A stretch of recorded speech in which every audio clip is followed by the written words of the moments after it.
Hello and welcome officially to today's workshop on learning how to fix corset back overspill. I'm so excited you're here with me today.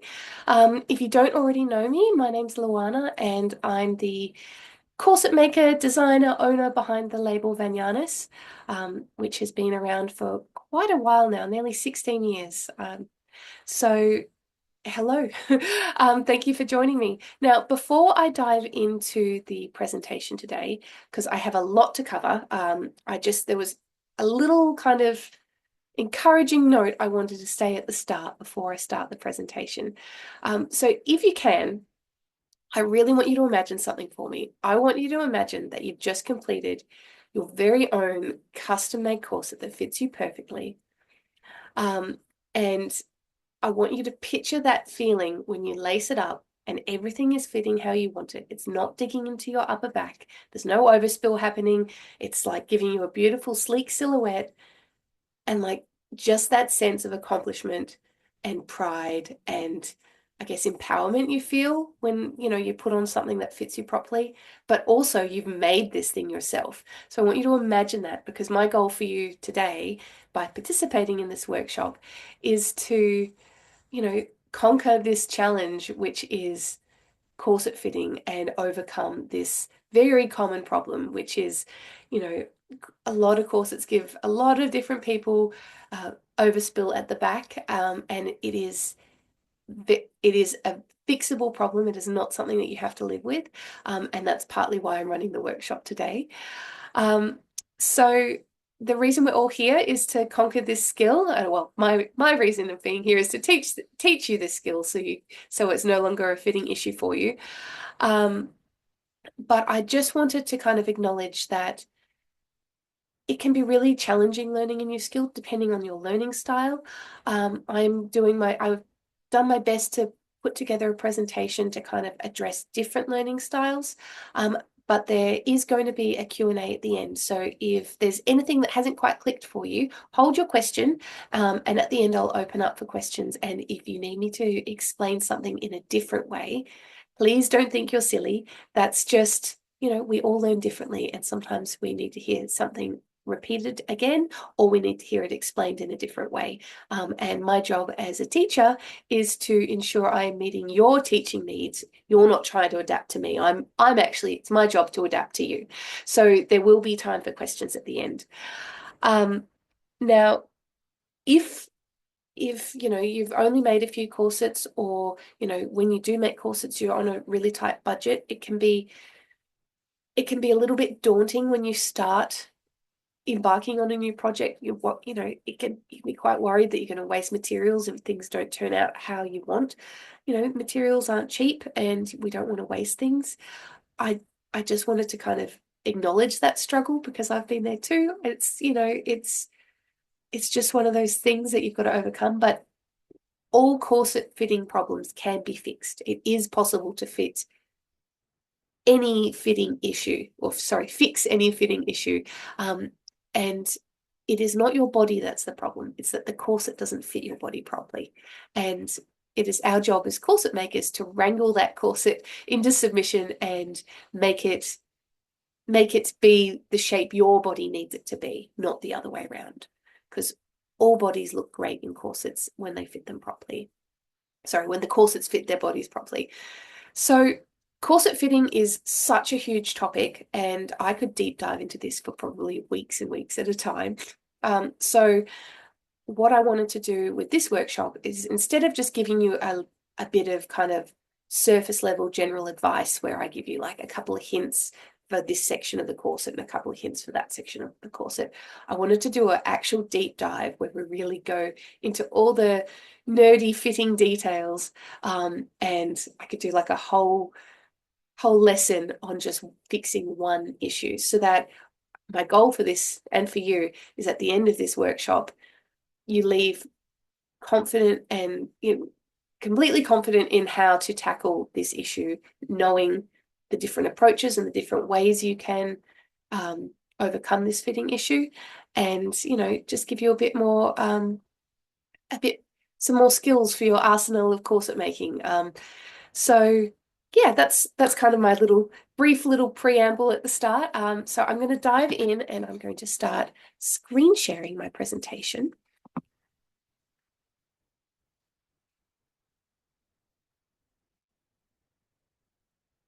Okay.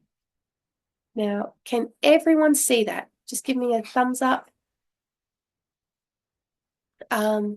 or let me know in the chat if it's working. It looks like it's working from my side. Just wanted to make sure. Yep. Okay, great. Thank you.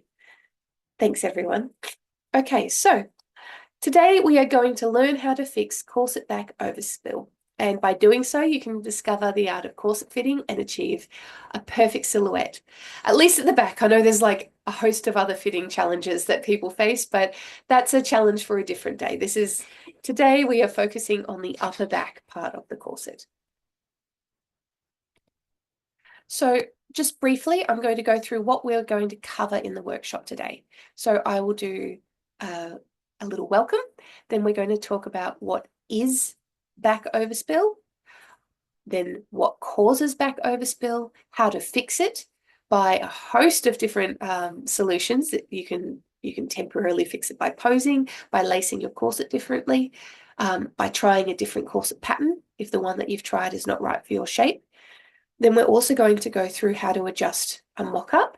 There's lots of different ways you can adjust a mock-up depending on what the actual cause of the back overspill is. Some advice on how you could adjust the fit in a finished corset, like if you've bought one off the rack or you've already made one and you want to kind of go back and try and correct it a little bit.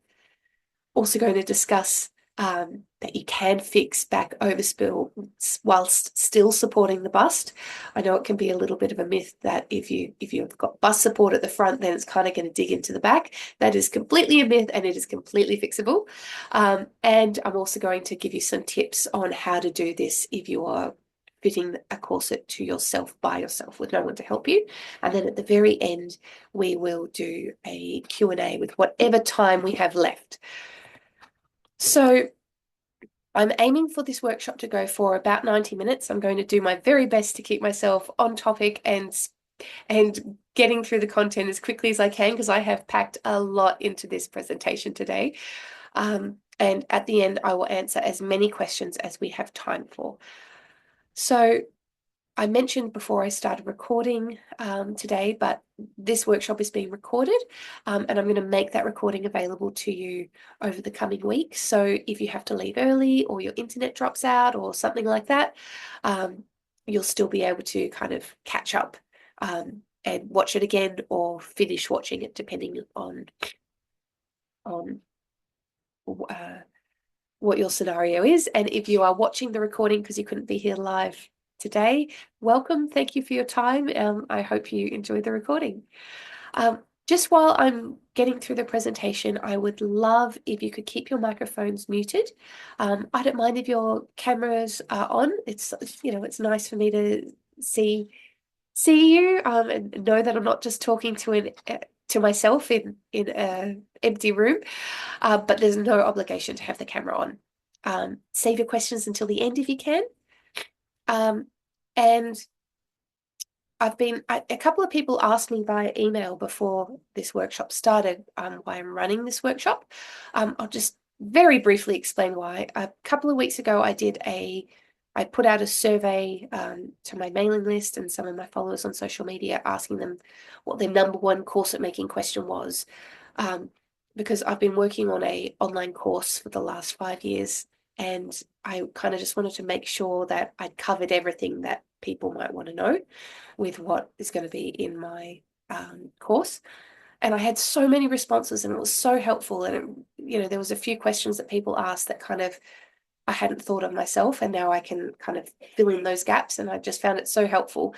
And kind of as a thank you to the community and to thank you for people for helping me, I wanted to give back and do a free workshop to help other people. Because I believe in, if someone helps you, it's nice to help them too. So That's why. So it was inspired kind of by the survey I did because the most common question people were asking was about corset fitting. There was so many different questions about corset fittings. So I thought, well, I'll do a free workshop to thank everyone for their help, but instead of, like I said before, kind of doing surface level stuff, I'll do a deep dive. So that's why I'm doing it. And I'd love to know where everyone's from. I was having a little bit of a chat with some of you who arrived early. Oh gosh, sorry, I've gone back, I've gone too far. So do let me know in the chat where you're dialing in from if you haven't already. It's always nice to know what part of the world people are joining me from. And then lastly, as part of my kind of welcome part of the presentation, I thought I'd tell you just briefly a little bit about me and I guess my experience with making corsets. Kind of, I guess, if you don't already know my background in corset making, just to kind of let you know why I know what I'm talking about, if that makes sense. It always I don't mean to sound big-headed. It's just, you know, where my experiences come from and who am I to be kind of like giving you this presentation. So my name's Luana O'Shea. I'm originally from Australia, but I now call New Zealand home. I do not have any formal training in corset making or fashion. I'm entirely self-taught with corset making. When I was a teenager, I had lessons with a local dressmaker and kind of just learned general sewing, but then I kind of springboarded off that and taught myself how to make corsets from there. I've never done a corset making class with anyone because at the time when I was learning or teaching myself all of this, there was nothing like that available. And I didn't have access to corset making groups or any kind of online resources at the time. I was kind of just learning in the dark and making a lot of mistakes, like a lot of mistakes. Any mistakes you've made or might make in the future with your corset making, I guarantee you I've made it a dozen times over.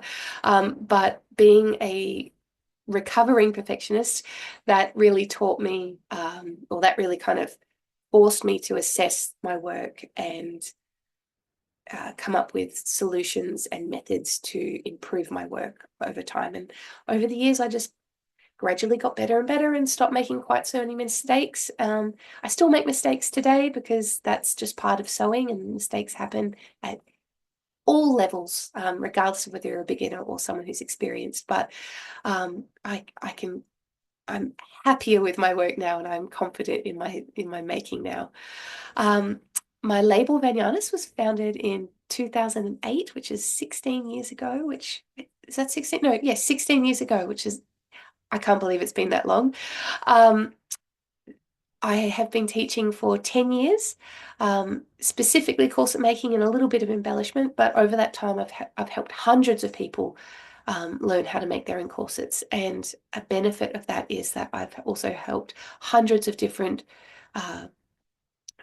body shapes during that time and seen just about every fitting problem people can encounter. So I've had lots of experience with helping people. I also do bespoke corset making, and I specialize kind of in bridal wear and couture corsetry. But at the moment, I have two small children at home, a baby and a toddler. So I've put my bespoke orders on hold just while the kids are little, and I'm focusing on teaching for the moment.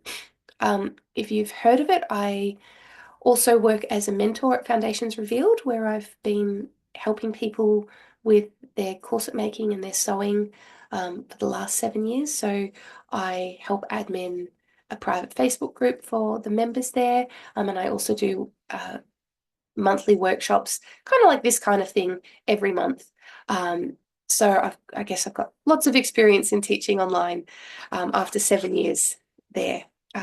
With all the corset making classes I've taught over the last decade, they've all been in person, all the ones that I've taught through my own label. And I am obsessed with achieving a perfect corset fit, and I will make as many mock-ups as is needed until I'm happy with the fit. I don't know if anyone else loves to make a good mock-up, but I am self-proclaimed queen of mock-ups, and I believe in it takes as many as it takes to get a great fit. So don't be shy of mock-ups if you are not yet, if you haven't been bitten by the mock-up making bug. They are well worth it, and I attribute all those mock-ups to how I'm able to get a great fit, because I just keep tweaking and adjusting until I'm happy with how everything's looking. Okay. So here's a couple of pretty pictures of some of the work that I've made over the years. When it's up to myself to design, I primarily design things in black because it's my favorite color to work with, and a little bit of a die-hard goth. But when doing bespoke orders or bridal wear, I of course am happy to work in color, like beautiful bright amber in the middle. She wanted a soft pink wedding gown, and that was such a delight to make her gown. Here's some other pictures. The black corsets on the left are from my ready-to-wear corset line. So technically, I didn't actually sew those ones, but I did develop them, and I supervised the making of them at a factory. On the right is a close-up of a bridal corset I made a few years ago, which is made with a beautiful sort of soft creamy gold silk. And this is another example of a bridal corset that I made, which I know is not white, but most of the brides who come to me wanting me to make them something don't usually want a traditional dress. They want something in a color or in a style that they can't find in a normal bridal shop. So yeah, that's enough about me. I'm gonna get going into the rest of the workshop now. Okay, so before we can fix back overspill, we first have to understand what it is and what causes it. So it's got lots of different names. It's also known as back fat, muffin top, overspill, overhang. Like, it's got so many different names. Whatever you call it, it doesn't matter. It's when the upper back of your corset is digging into your upper back, and your skin or your fat or your flesh is kind of like hanging out over the top of the corset, and it's kind of it's not creating a smooth line from your back to the corset. You can kind of see like a little shelf. Now this can happen just a smidge, just a small amount, or it can happen a lot, like a full-on kind of massive overhang, or somewhere in between. Now, this fitting challenge affects people of all sizes. It's not something that only affects larger bodies. That's a complete myth if that's what you've been told, because it's all to do with how the corset pattern is interacting with the shape of your body. And if the pattern is the wrong shape for your body, regardless of your size, it's going to dig in and, you know, not sit how it's supposed to. So here's a few photos of an example of back overspill. You can kind of see on this picture on the left, it's kind of just, it's not digging in at the top edge of the corset, but everything's kind of being pushed up. And so it's like the corset's cupping the back, but it's not really creating a smooth silhouette down the back. The picture in the middle, you can actually, if you look at the side of the corset, you can see where it's just digging in. There's an actual kind of, it's like a step of flesh. And the picture on the right, you can see how the corset is pushing it up and kind of causing like a roll to occur.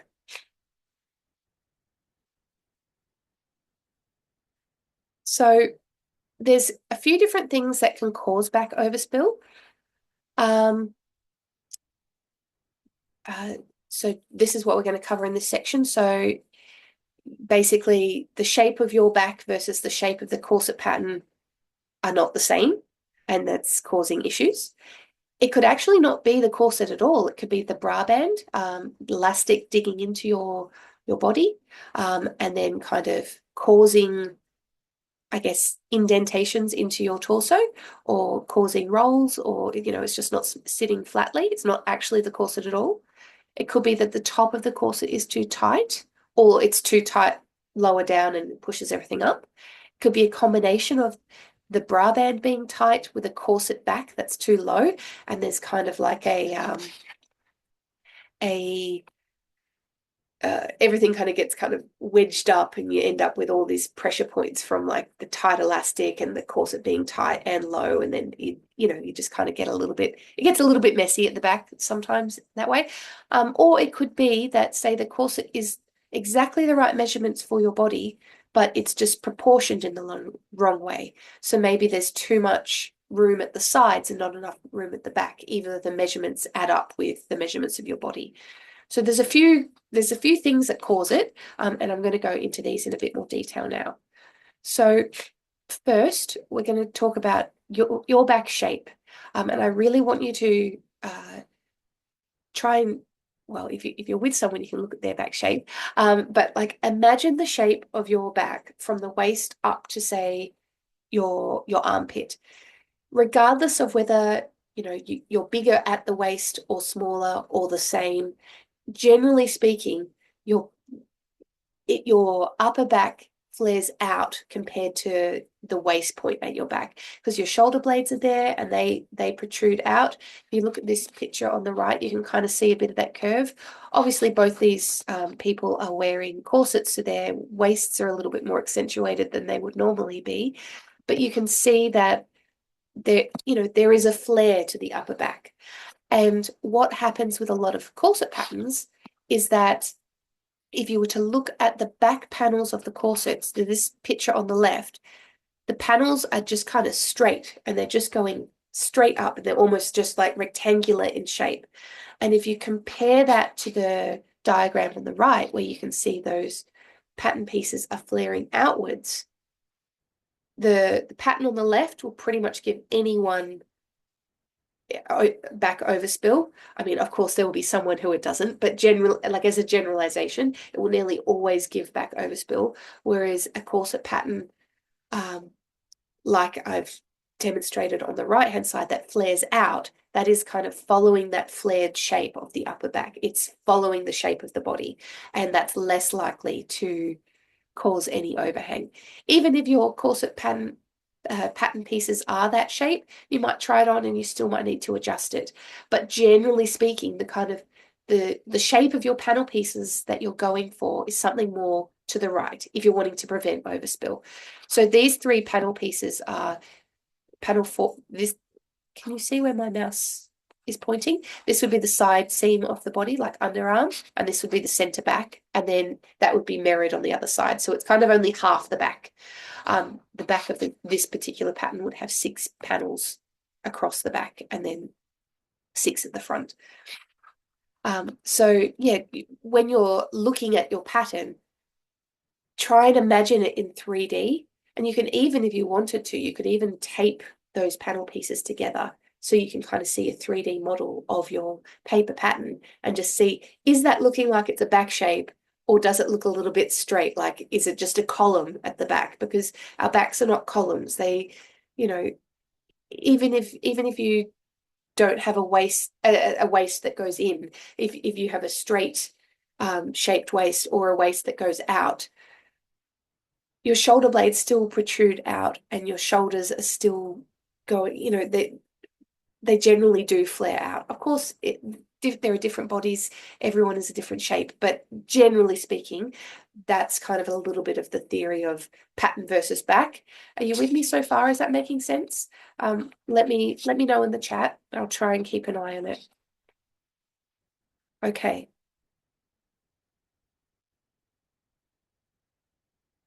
So another cause of back overspill is not actually the corset itself, it's the bra band. So you can see in these 3 photos, you can see on the photo on the left where the bra is done up, that if you look at the side silhouette of the corset, it's creating a roll. And that's because the corset is quite tight on the body. It's reducing the waistline, and that's got to go somewhere, right? So if you compare this picture on the left to the one on the right, you'll see there isn't really any overhang happening when the bra is being removed. But that combination of that tight elastic, which is, digging into the back a little bit to help provide bust support, is causing this kind of roll between the two. So how you would fix that if you were determined to make yourself like a little short cincher like this is I I would not reduce the waist so much. I would add a bit more back to the waist, so it's not compressing the torso so much. It's more just kind of sitting on top of it, providing a bit of a corseted look, but maybe not with the cinch, because if the corset is not compressing, it's not forcing flesh displacement. Or if you could get away with not wearing a bra, I don't know, some magic Hollywood tape at the front or something, then that would remove that cause of, you know, that roll between the two. Or you might be able to add like a bra back extender to the bras to make the bra not so tight. But yeah, I just wanted to kind of illustrate that it's not always the corset's fault that sometimes you don't get a smooth kind of fit at the back. Now, here's some other examples of the bra band being the culprit.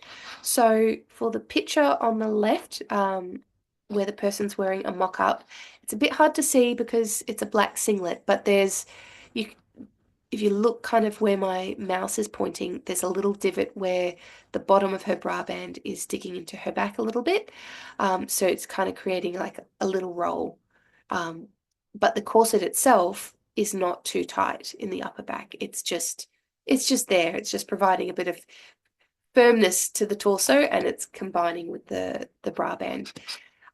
The picture in the middle, you can see a little bit of a kind of indentation here. That's just the person's natural shape, but it's also a little bit of bra elastic digging in at the sides. If I undid her bra, that mostly went away. So that's caused by the bra.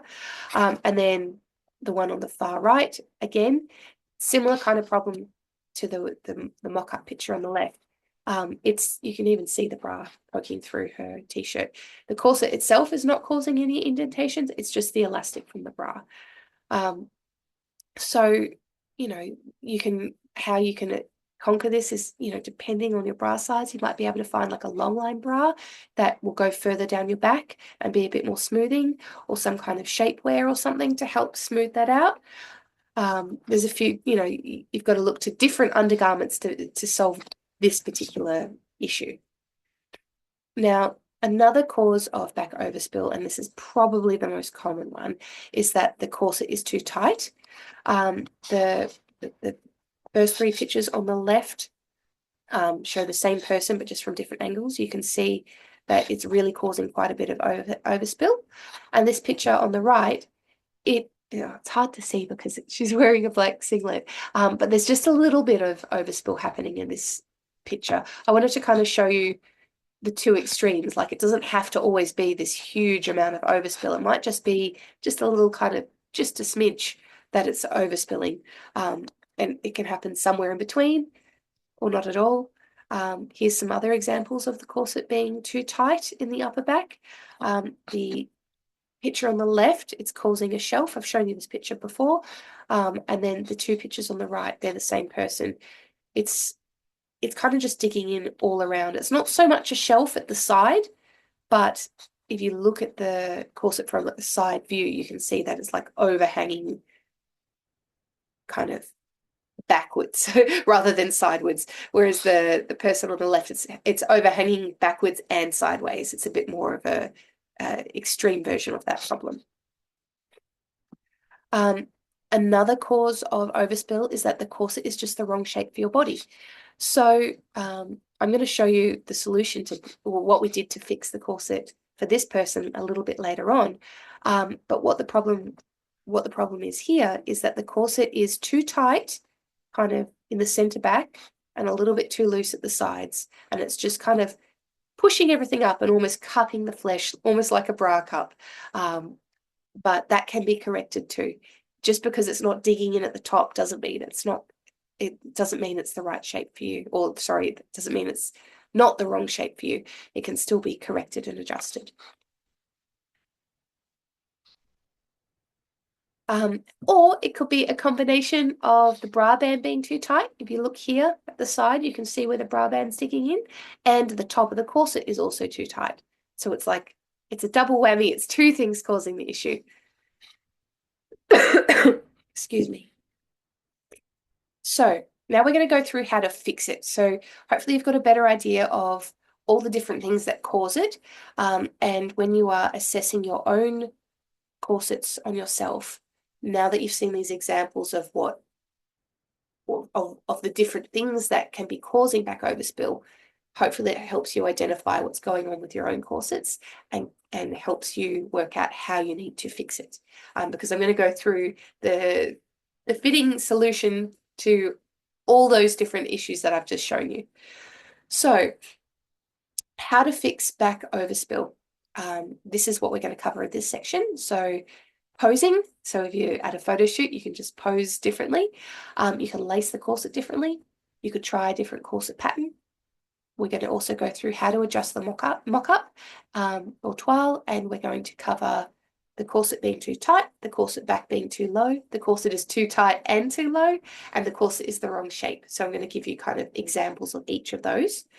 And I'm also going to discuss with you what to do in a corset that's already finished. So it could be like a corset you've bought or a corset you've made in the past, but looking back, you're not quite happy with how the fit turned out.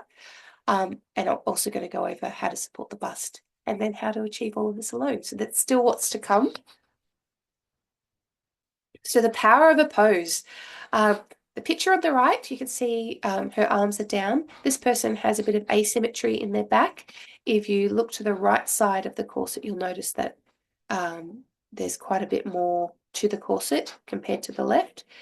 If you look at the left, there's a little bit of overspill happening here, but it's actually the bra rather than the corset digging in. It's just kind of the bras and the corset are finished at the same kind of spot. So it looks like it's a corset, but I promise it was actually the bra.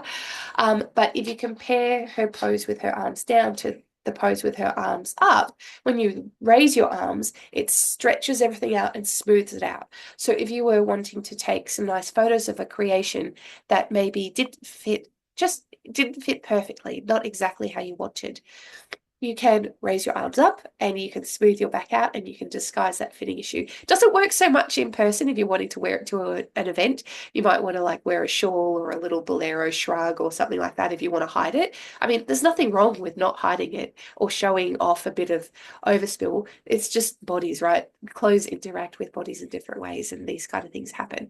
But if it's something you're not wanting to show, then you can use other clothing to disguise that. Excuse me, just 1 second.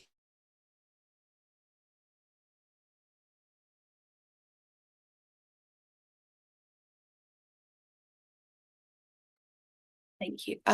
So in this photo example, this is one of my first ever photo shoots I did in one of my earlier corset creations, before I had really figured out a proper understanding of, I guess, anatomy and how that interacts with the corset. So the two pictures on the left, you can see, the two pictures on the left, you can see that the upper back of the corset is kind of giving me a bit of a shelf effect. There's quite a bit of overhang going on. And the two pictures on the right, you can see with a bit of different posing, it's created quite a smooth back.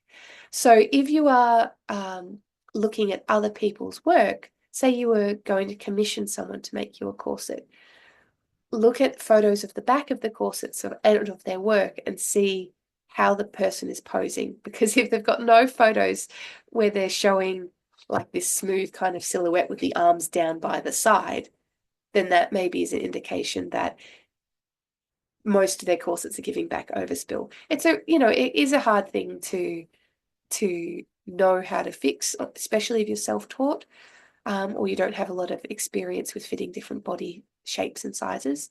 But yeah, it is easy to trick and disguise in a photo if you're stretching your arms up over your head or wrapping them around yourself. It really smooths everything out.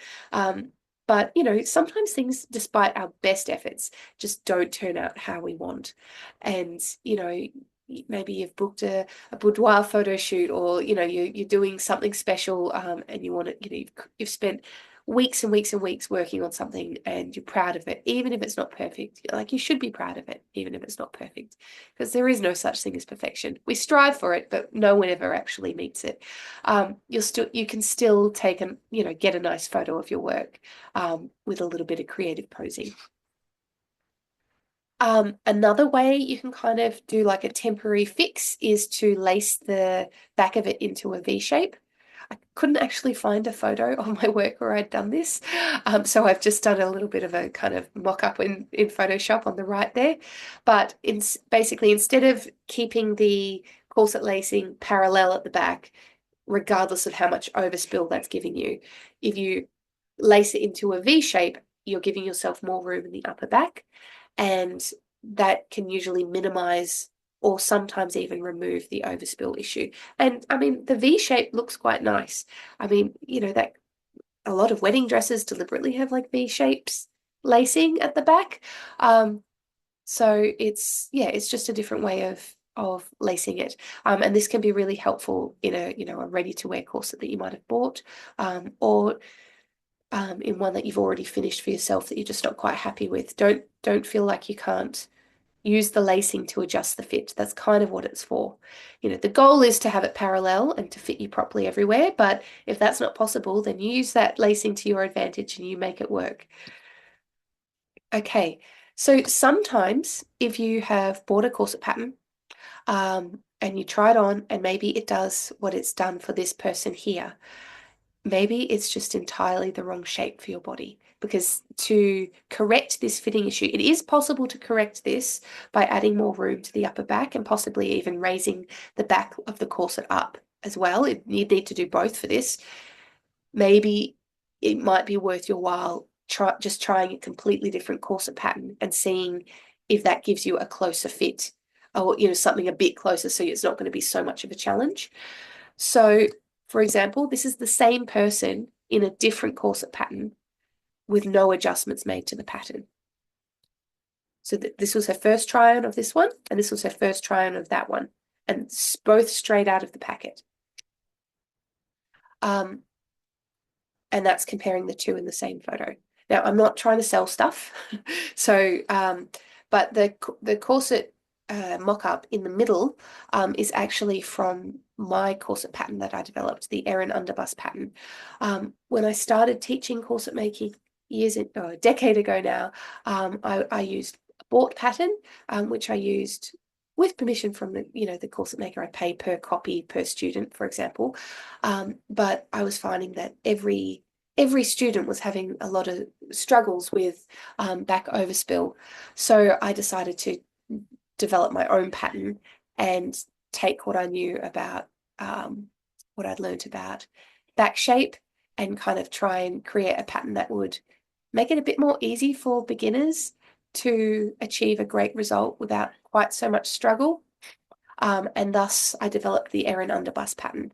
And you can see that in the middle. Now, that's not to say that my pattern fits everyone perfectly straight out of the packet. It still gives some people a little bit of overspill, but it's usually not an extreme amount. It's usually just a small amount. And on some people, it's actually too loose in the upper back and it has to be taken in. So, nothing is ever going to fit everyone perfectly. But it definitely gets them a lot closer. At least in my experience, I found it gets people a lot closer. So now we're going to go through a little bit of a step-by-step on how we're going to fix the back overspill. And we're going to start with the most common problem, which is that the corset is too tight. And it's a step-by-step kind of picture walkthrough. To make this adjustment, you'll need extra fabric, preferably the same fabric that you've used for your mock-up, or something just as sturdy and similar. Some small sharp scissors. I don't want you using a seam ripper because that can be a little bit jerky with the motions depending on how sharp your seam ripper is, and you don't want to accidentally like stab someone with the seam ripper. You've got a bit more control when you're using scissors because you can just, you can place them and snip, place them and snip. Whereas seam rippers, it's easy to kind of lose control. You'll need pins and either a pen or pencil. So you don't need a lot of things to adjust the fit, but and of course you need the corset mock-up. Now, this kind of step-by-step walkthrough is assuming you're at the mock-up phase of making a corset. This isn't what I would recommend doing for a corset that's already complete. It's always better doing your adjustments to the corset pattern, like when it's in mock-up form, rather than trying to adjust one that's already finished. It's just so much easier. Okay, so the first thing you do is you identify where the overspill is the worst, and this is where you'll be inserting the extra fabric. So what I mean by identify is find the seam that kind of seems to be in the center of the problem. Now, in this example, I'd say that's this one here, closest to the arm. In some very extreme examples where you've got a huge amount of overspill happening, you might need to do it at a couple of seams. Or if there's truly nowhere, there's no seam that really seems to be aligning with the root of the problem, you might need to actually create a seam and make another panel in that corset so that you can have a seam where you actually need the space. The second thing you do is I want you to slash the seam or cut the seam. So cut the threads of the seam on both sides of the corset in the same place. So say you're cutting the seam between panels 5 and 6, you do that on the left and on the right.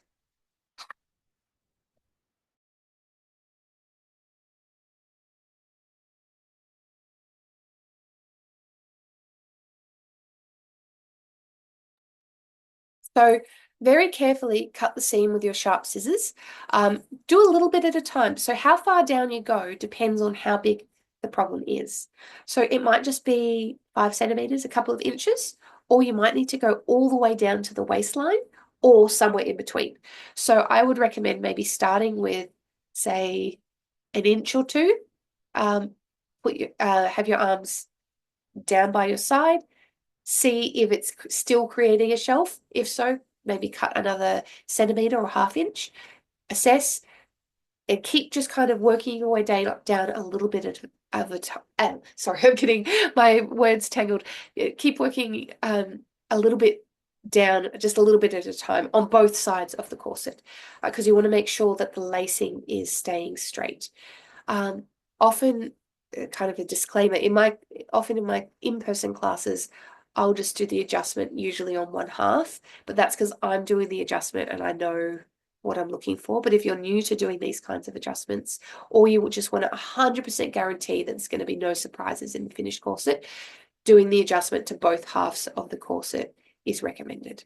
That just gives you more control and you know absolutely how much extra room you need to add. So when you're checking to make sure that you're that you're slashing this seam enough, arms need to be down by the side, not up over the head. Because remember when I was showing you the pictures of the posing, when your arms are up over your head, everything stretches out and smooths out. So that would give you a false result. It would look like you might not need to slash the seam as much as you actually need to. So anywhere from a centimeter right down to the waist of the mock-up is fine. There's no rule of how far it has to go. You just kind of have to assess what the body's doing and do what works for that particular body. So then you get your fabric and you insert it on the inside of the mock-up. Your little piece of fabric, usually a little rectangle or a triangle kind of shape, you want it to be on the grain or on the cross grain. You don't want it to be on the bias because that can stretch and provide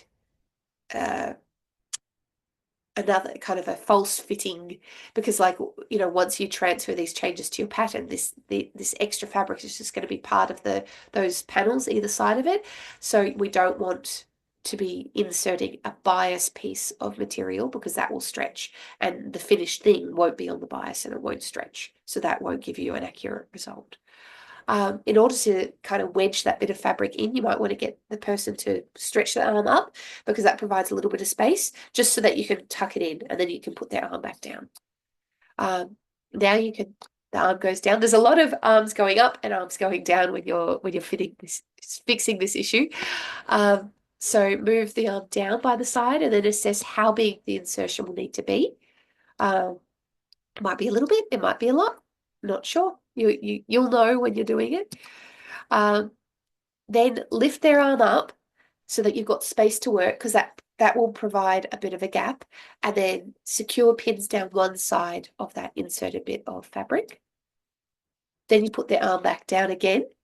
And then you use your fingers and your hands and you kind of like manipulate that second edge of the corset, and you just pull it over until it's firm but not digging in anymore. And you hold that with your finger, and then you get their arm to go back up so you've got working space to put pins, and then you start inserting the pins. And you might need to do arm up, arm down, back and forth for each pin, but you won't be able to get the pins in and have the corset firm enough with their arm down by their side, because you'll just probably end up stabbing them with pins, and that's not going to make anyone happy. So that's why the arm needs to go up, so you've got space to work, and you can kind of tuck your fingers in between the body and the corset to hold the two pieces of fabric together while you work the pin in. Then once you've got all the pins in, you can lower their arm. Always remind them to be careful of the pins. Often I find people, once their arms are back down, they want to kind of swing their arms back and forward, and it's really easy for them to scratch themselves on the pins or stab themselves on the pins. So just kind of keep your arms still at this point. If it's still not fitting quite how you want it to, you can take the pins out and try again. Don't be disheartened if you don't get it sitting right the first time.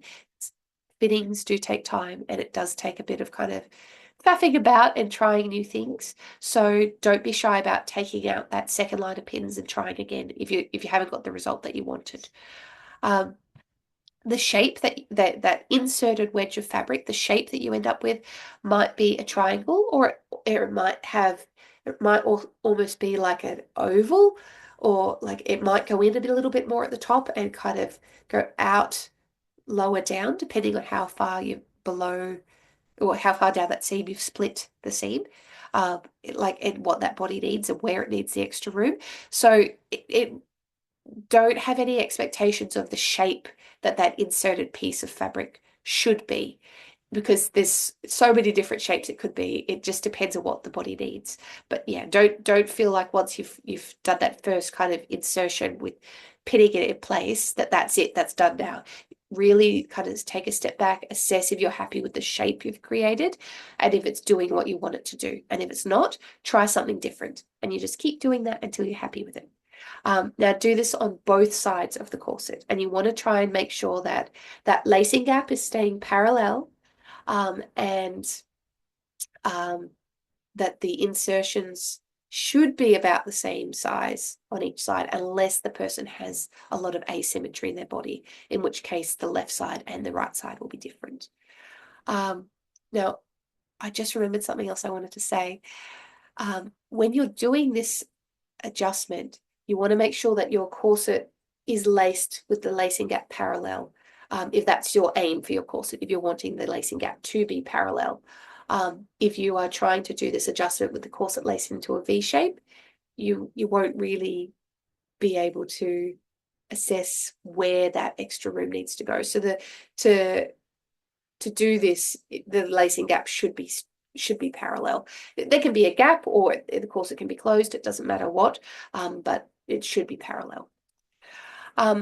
With their arm back down, once you're happy with the insertion, with their arm down, you then get a pen or pencil and you draw a line connecting the section of the seam that hasn't been cut with that new sort of inserted section of fabric, because you want that line to kind of flow up and look straight on the body. Now, it might not be in the center of that insertion. It might be more to the left or more to the right, depending on the body shape. That's fine. You just want that seam line to look nice and straight and as vertical as possible. You can do it by, I usually just kind of do this by eye. And then once you've done that, you're done with the fitting, and you can transfer that change to your pattern. So you can see in this example, the line goes up here. So this part would get added onto this panel, and this part here would get added onto that panel. So it's not actually going to be a gore in the corset or like an insertion. It's just going to you're going to change the panel, and the panel is going to have extra room at the top, or those two panels. So that's a little walkthrough of, I guess, the theory behind it. What I wanted to do as well, I think we've got time for it. Okay. I mentioned at the start that I'd been working on developing an online corset making course. What I've done is I've taken some video clips from one of the fitting sessions that I've done that's part of the course, so that you can kind of see you can see a fitting live in, well, it's not live because it's recorded, but like you can see a video of a fitting rather than just still photos, because I thought that might appeal to some different um uh, to, I guess, people who learn in a different way. You might need to see moving images rather than still images. So this is just an excerpt from one of the fitting sessions that is included in my course. I think I got 6 fitting models, all different body shapes and sizes, and then did like a full fitting for each person and recorded it, so that it will hopefully help as many people as possible, because they'll see similarities, hopefully, to their body type, to one of the body shapes that I've been able to include in these fitting sessions. So I'll play the video now. The first section is just kind of doing an assessment of the overall fit, and then the second clip is just fitting the upper back of the corset. Jane's wearing a size 32 corset toile, and we're going to assess the fit of it and decide what needs changing. For a toile that hasn't been made to her custom measurement, just a standard sized pattern that has been stitched up, it fits her really well. The hips are filling the hips of the corset. There's no loose fabric over here. It's sitting nice and sort of firm on the body here. We spin a little bit. We'll see it's nice and flush against the skin here. At the lower section, there's a little bit of room here, but that's okay. I'd call that comfortable wearing ease, because when you sit down, your hips expand a little bit. So I can fit my fingers under there, but it's not like flaring out from the body. So that's okay. At the top, though, it's creating a little bit of overhang up here, and we'll need to change that. So I'll show you how to do that later on, but essentially we just need to make these panels a little bit bigger so that there's room for the flesh, I guess, to sit where it's supposed to and not be pushed up and sort of create this bulge. So we'll need to change that, but we're not going to change the bottom line. And if we spin around again, spinning. And if you have a look here, you can see that there's some creases forming under the breast. That's because the height from the waist to the underbust of the corset it's too high for her body. It's digging into the breast tissue. And we don't want that, because it's not very comfortable for her body. Most people don't like how it feels when the corset's digging into the bottom part of the breast. When you sit down, what can happen is that your whole breast sort of like gets shifted up, and you end up with this almost like shelf boob effect from like the side, which isn't very flattering. Some people like the extra lift and support, so it's totally up to you if you want that extra lift. But from my experience and my opinion, I would say that this needs to come down a bit lower so that it's more comfortable and the breasts stay in their natural position, and the corset sort of isn't digging into them at all. So I'd recommend lowering this probably by 3 or 4 centimeters in this case, because the creases are quite deep and they're quite far down on the toile. But other than that, it's really only 2 things that need changing. It's the underbust line and the upper back. Everything from the waist down looks wonderful on this toile. So it's a pretty good fit, but it'll be amazing once the changes have been made. Jane's wearing a size. Jane? Okay, so what we're going to do here is we're going to let out the corset down this seam. If we look at the side view of Jane's corset, she doesn't have any bulges happening at the side of the body, like it's still quite straight. But from the side view of the body, we can see that flesh is sort of being pushed up here. So that tells me that the pushing is sort of happening at the center of the back here, and that's where we need to create some room. So what we're going to do is we're going to take our scissors and a piece of fabric. Now this is the selvage, this is the edge of the fabric, and that's the cross grain, and the grain line's this way. I haven't noticed difference with these scraps of fabrics, whether you insert them into the corset with the cross grain or the straight grain, but you should never put them in on the bias because they stretch, and that's going to give you an inaccurate representation of what to expect with the changes that you're making to the toile. So take your scissors. If you're doing this on yourself, you'll need to take the corset off, split the seam, try it back on, work out how much you need to add, take it off, pin the fabric to the toile, try it back on again. It's going to be a bit of a workout with your arms getting in and out of it, but it's got to be done unless you've got someone to help you. It is possible on your own, it just takes a bit longer. So we're just going to cut these threads. Now I'm keeping my fingers between Jane and the scissors because we don't want to cut her.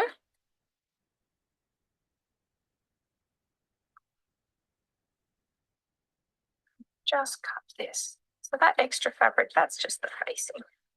Just going to fold that out of the way. Now that hasn't really done much up here. So that tells me we need to split it lower.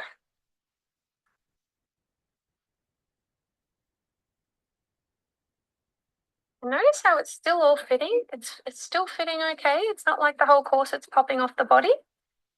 That's all fine.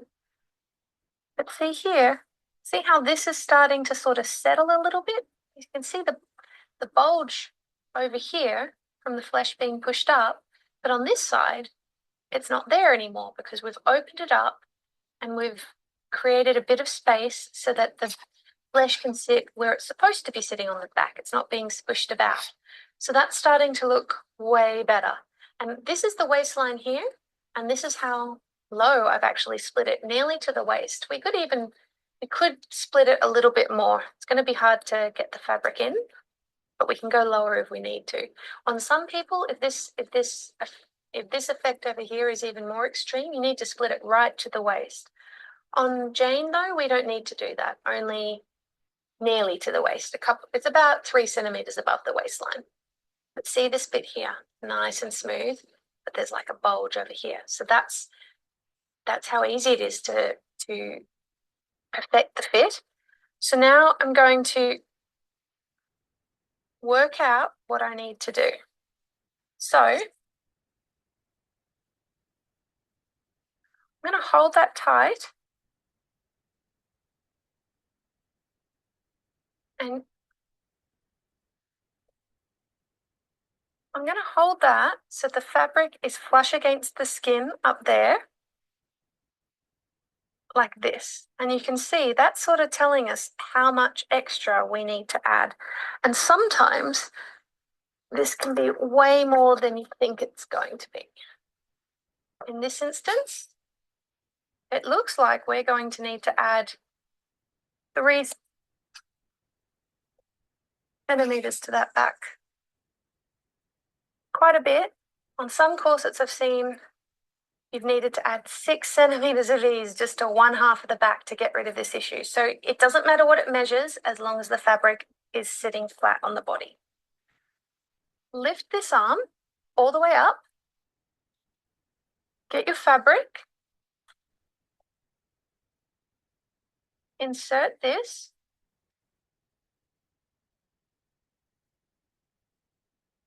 And while the arm is up,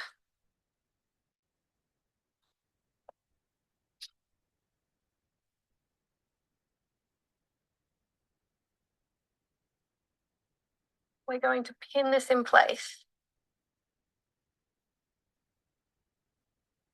So you want to get these pins all the way down to the bottom of where you've inserted it. So that's why you hold the arm up out of the way.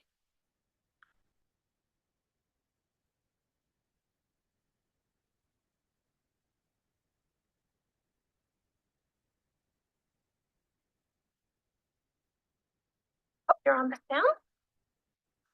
Okay, so that's held in place with this line of pins. Now what we're going to do is while her arm is down, we're going to sort of mangle this over and work out how tight it needs to be while the arm is down. I think it needs to be about there. And then we're going to put a pin in like that. I'm going to fold that down so we can't see it to the top. And now I haven't pinned this section yet, but look how beautiful the upper back looks now compared to the other side. It looks way better, and we've added 3.5 centimeters. So quite a bit we've added, but it's changed how everything's sitting and it looks so much better. So this section here can be really hard to pin. So what I get the person to do again, sort of work out where you want to be pinning it, get them to raise their arm above their head again, all the way, so that you've actually got some space. What you do now is while their arm is up, you get your pins and you try and create a nice sort of smooth seam line. It can be hard.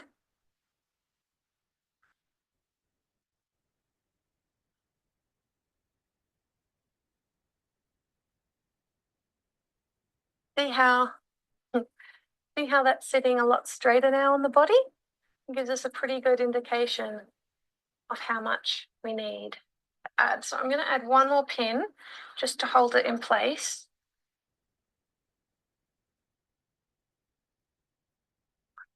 Be careful right now.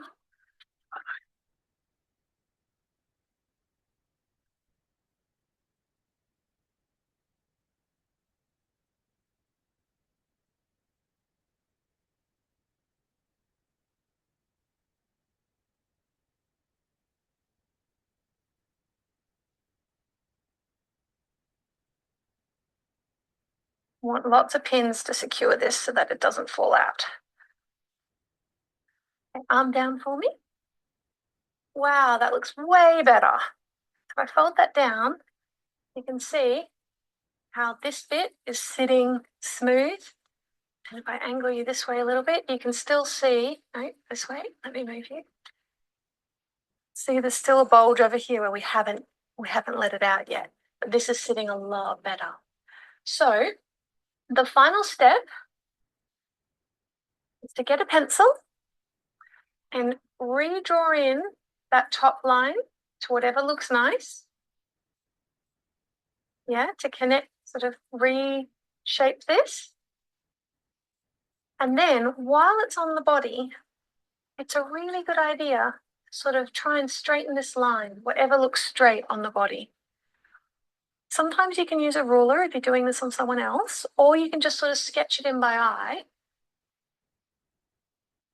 But you want it to sort of look straight on the body. You don't necessarily go down the middle of the bit that you've added, whatever looks straight, because these seams are meant to be straight. So I think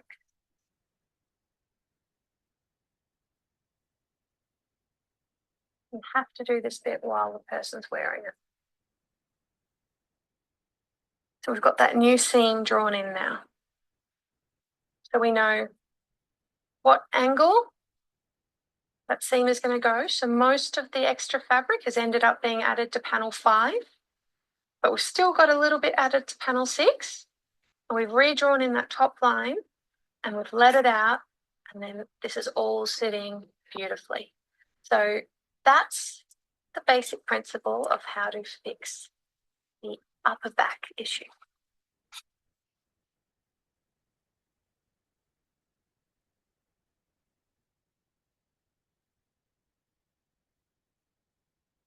Okay, so what we're going to do here. Okay, I was just reading a couple of the comments that came through. I'm so glad that was helpful. And apologies again about the little technical snafu with the with the sound earlier on.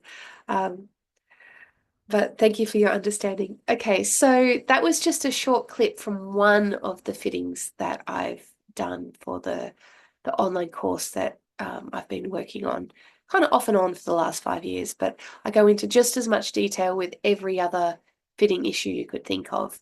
And for most of the fitting issues, I'm able to demonstrate it on more than one body shape as well, because different body shapes still encounter the same kind of fitting problems. I'd love to show you more, but I'm already looking at the time and looking at how much more I want to teach you today.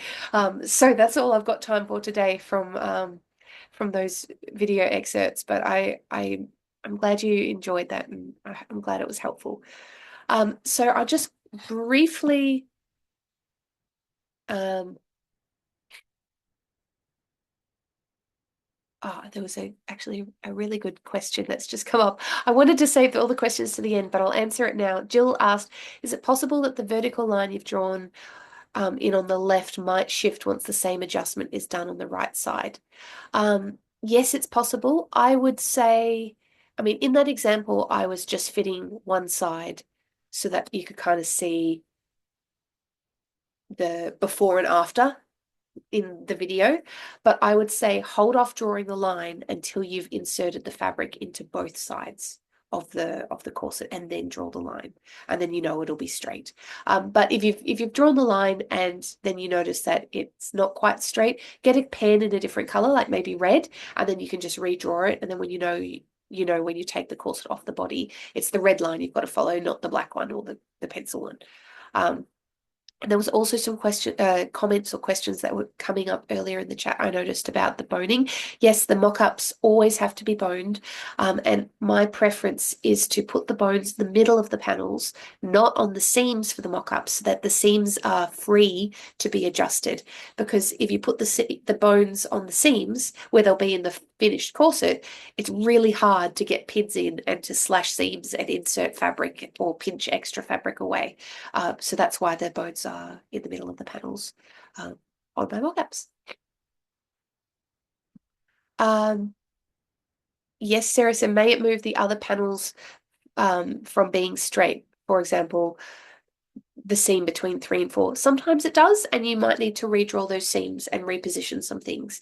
And if that happens, that's fine. That's something that's a normal thing that can happen.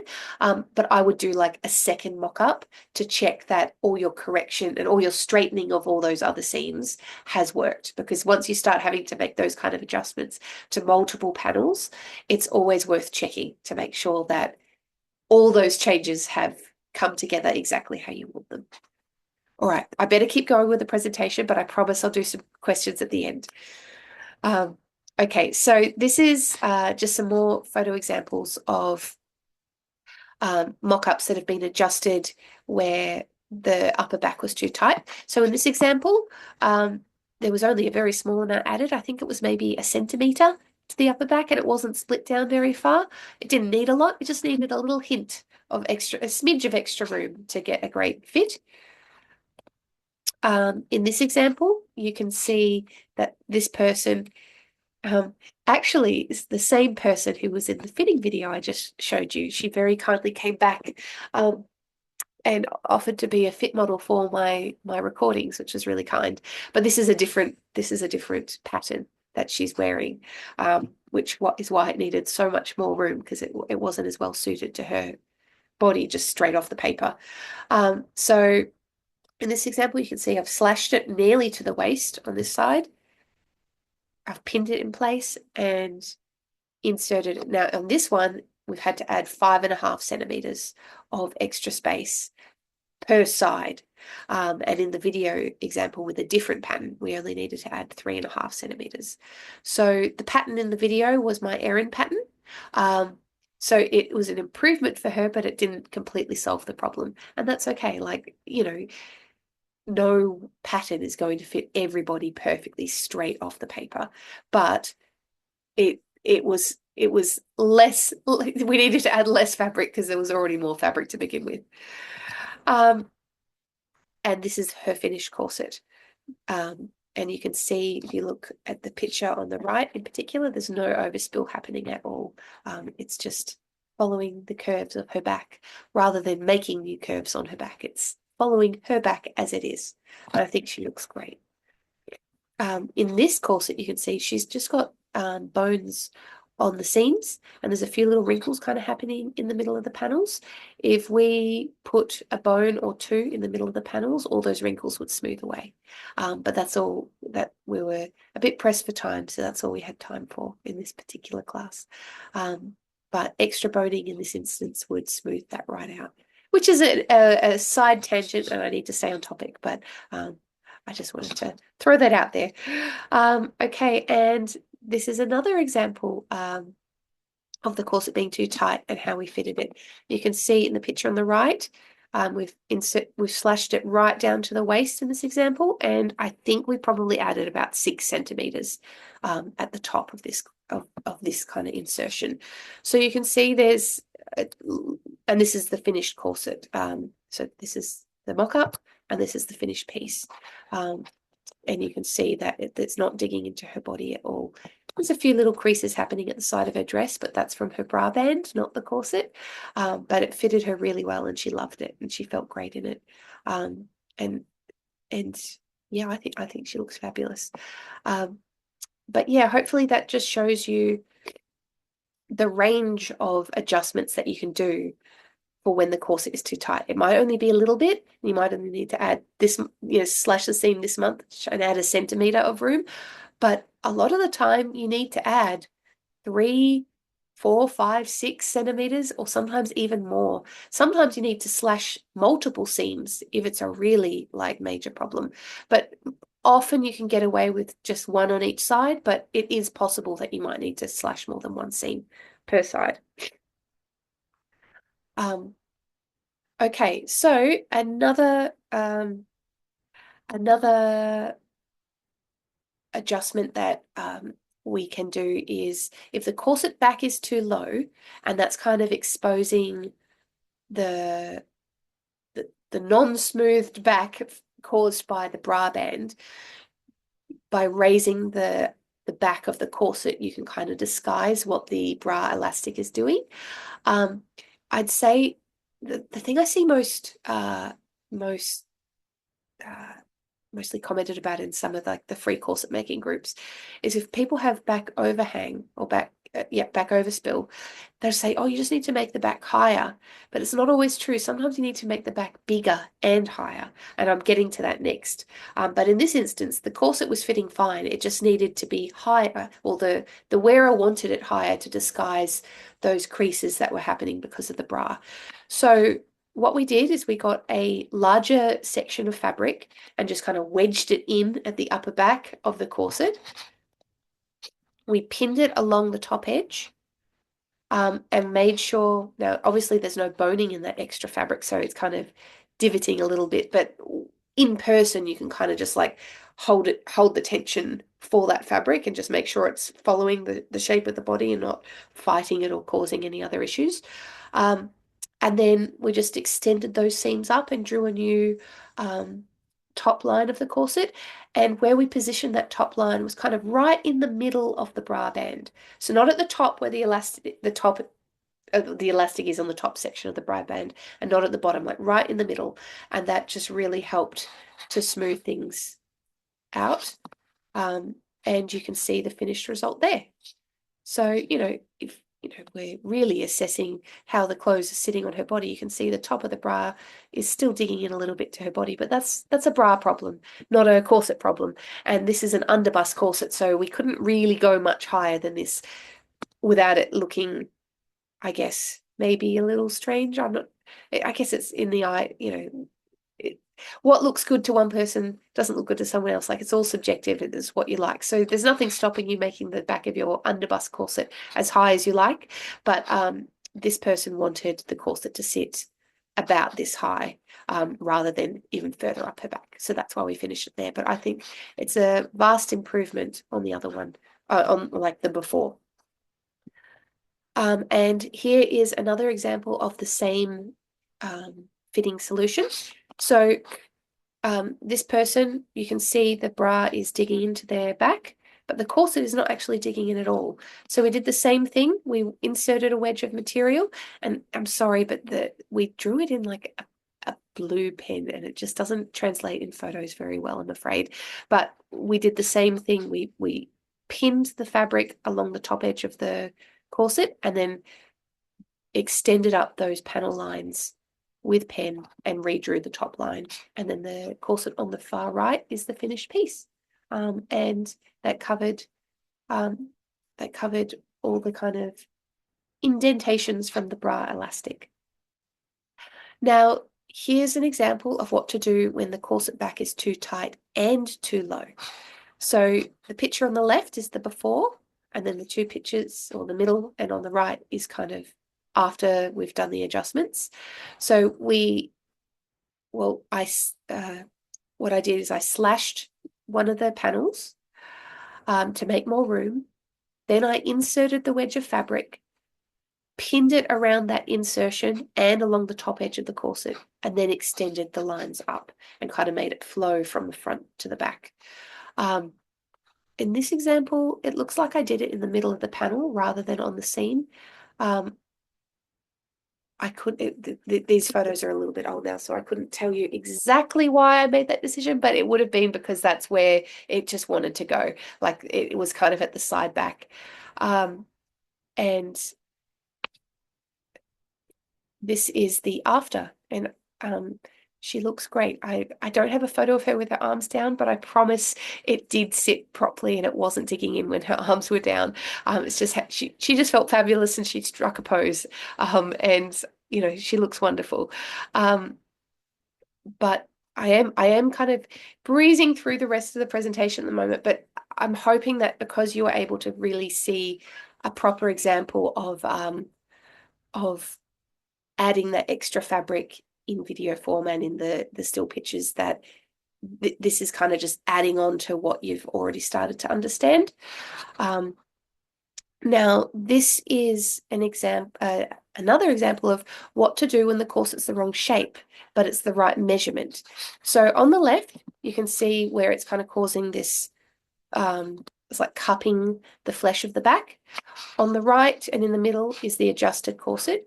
We had to slash the seam all the way down to the waist and insert quite a lot of fabric. But then if you see here on the side, we actually had to pin away fabric at the side of the body. The way this person's back was shaped is we needed the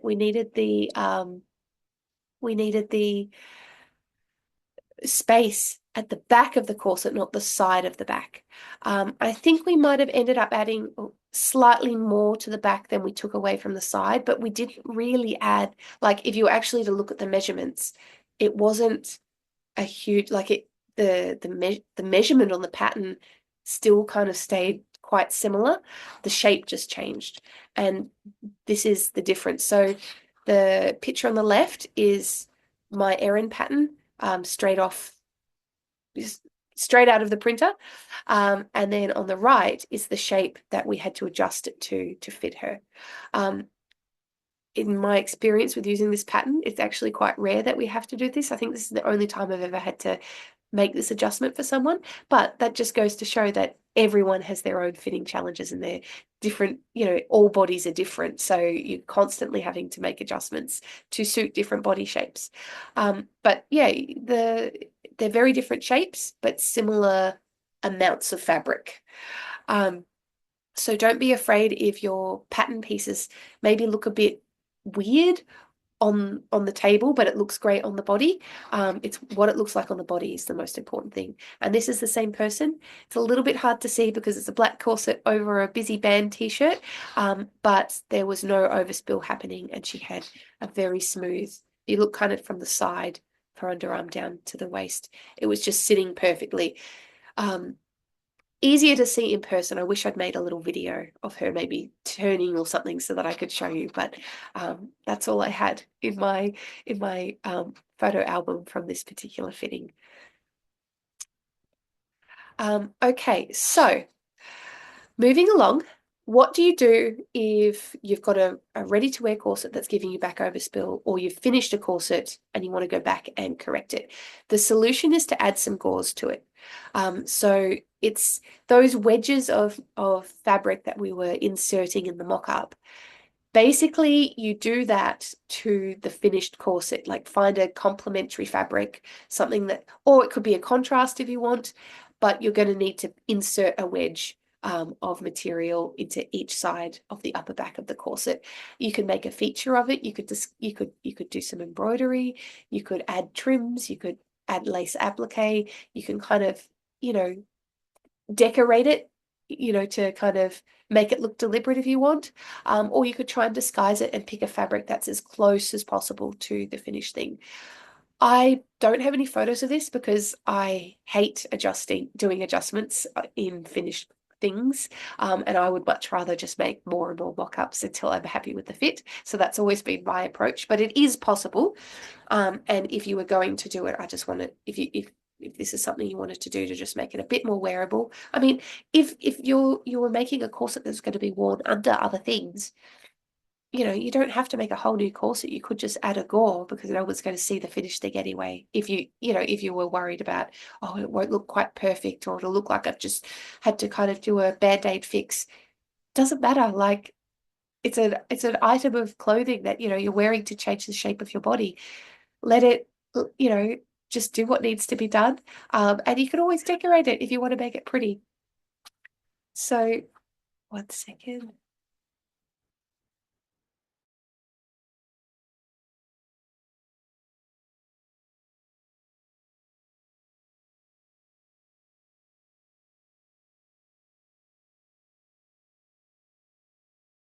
Thanks for bearing with me with the muting and blowing my nose. I'm still getting over this flu. Okay, so what you do is kind of follow a similar process that I've already explained. You identify the area that needs more space. This could be a seam or in the middle of the panel. Try and pick somewhere away from any boning if possible. So make a cut into the corsets on both sides. Do a little at a time, like I explained before, and keep trying it on to check how far down you need to make the cut. Insert your fabric in behind those slashes and pin it in place. Leave a little bit of extra fabric at the top from that inserted piece so that you can like fold down the raw edge or do something to that raw edge so it doesn't stay raw. Try it on and adjust. Repeat as many times as you need.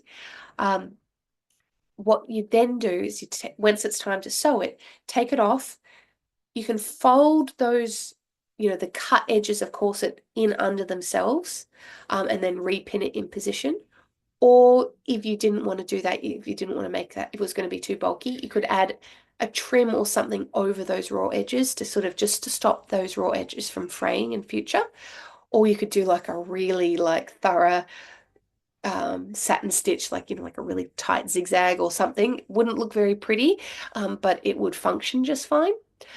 Um, then you sew the gore into position, and then you can add any finishing touches you might like lace or embroidery, and do something to finish that raw edge along the top. But that would be the process I would follow if I was going to be adjusting a corset that was already finished. And, you know, sometimes you just got to make do with what you've got, and you know, you don't have time to make a whole other corset. And you really want to make, I don't know, maybe you want to wear this corset under a Victorian or Edwardian ensemble. And you've only got time to make the outer garment. You don't have time to make a whole other corset. Then do a fix like this because, you know, it's going to help your silhouette and give you a better silhouette to wear under the dress that you want to make. And lace cures all. It hides so many sins. So how to fix back overspill in an overbust corset. It is a myth that you have to suffer with back overspill and still be able to support the bust. I've successfully helped so many women, particularly larger busted women who have heavy breasts, have supported breasts and no back overspill at the back. Now, the solution is to use a particular type of boning at the front. So Instead of using a spiral steel, now I'm going to just stop sharing just for the moment. Okay, because I've got some boning here I want to show you. Okay, so this is some spiral steel boning. It bends forward and back and to the side. And often people put this at the front over the bust because it follows the curves. But what the spiral steel always wants to do, if I turn it to the side, it always wants to spring straight. So what can happen when you've got this kind of boning is that the top of the corset up at the overbust section will want to spring away from the body. And then what happens is people make the corset tighter and tighter to try and get that to spring in and follow the curves of the body. And that can often lead to overhang at the back. Now, how you fix that is instead of using spiral steel, you use flat steel, which only bends front and back. You see it's a straight piece here, but what you do is you pre-bend it into shape. And you bend it into the shape, you find the section, where that bone is going to sit on the breast, and you curve it. I'm just bending this piece just quickly, just to give you an idea of what's possible. And it will hold its shape. You're not going to break it. The only way you could break this is if you did a really extreme right angle, back and forward, back and forward, back and forward, then it will snap. But if you're just bending it like this, stop clicking. You can see that I've created a shape and it's holding its own shape. And what that does is the top of the corset now wants to sit firmly against the top line of the corset, is following your body shape now, rather than trying to spring away. And then once you've got that right, then you can add your extra fabric at the back that you might need to add. So you can get all kinds of different flat steel boning for very heavy breasts. I've used quite wide bones that are, 1.5 centimeters wide or even 2 centimeters wide. And I've had to use some heavy duty metal working tools to bend them into shape, because the heavier the breast, the more support you need in order to have lift and support. But fitting boobs is a whole other topic, so I'm not going to go in any further than that, but that is the solution. It is possible. You just need to kind of experiment with how much boning you might need to support your bust, but bend it into shape.